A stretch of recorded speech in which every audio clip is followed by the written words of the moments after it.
Hey, Good morning, sir, madam. I am Joanna Marie Amstad, 26 years old, and I'm single but in a relationship.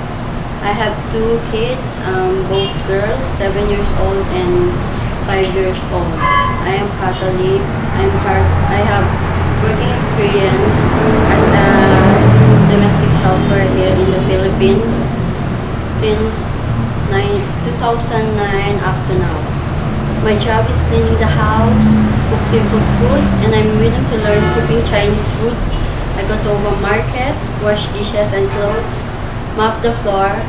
I prepare school uniforms for kids and help them with their assignments. My hobbies are listening to music and cooking, reading books. I want to work abroad because I want to have a better future for my family. I can also sing a song for kids and playing with them. Sir, madam, if you choose me as one of your helper, I will do all my duties and responsibilities.